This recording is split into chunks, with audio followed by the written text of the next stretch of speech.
It's getting kinda lonely out here by myself.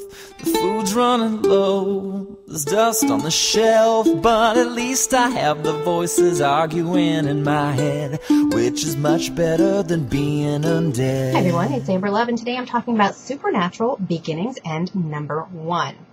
For the first time in the Supernatural comics, fans get a more familiar version of Sam and Dean Winchester, as the previous miniseries have had them as young children.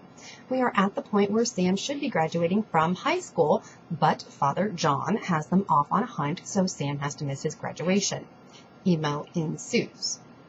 So while in New York, John is reunited with a fellow hunter, a man by the name of Cox, who controls the monster population in Manhattan, sort of like a military operation. He's also of the mind where the only good demon is a dead demon. And John and the boys are on this hunt, this quest for John D. Whether he's man or creature at this point, he seems to be eternal. You know, we're not quite sure what you would define him as, and there's no further leads into Mary's death. The artwork is seamless with previous issues, so if you've read them before, and I suggest that you do, then you'll get the same familiar feel and texture to the book. There's this deep, dark, heavy shading. Even in the panels that are in sunlight, there's great heavy inking, sharp edges, and posterized coloring effects.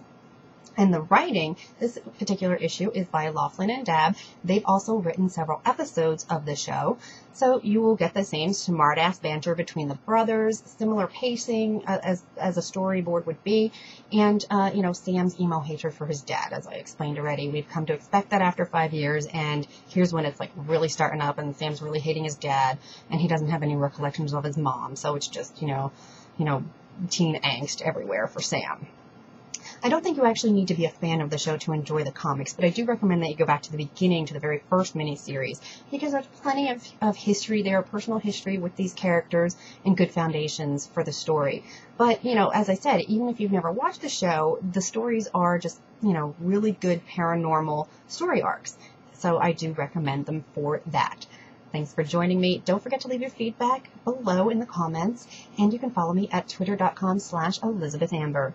So please subscribe before you log out. See you next time. Zombie apocalypse is messing up my week. The internet is always down. Can't update the Twitter stream. The zombie apocalypse, it wouldn't be so bad if these zombies hadn't bitten my mom and dad. I decapitated them and now they're buried in bed.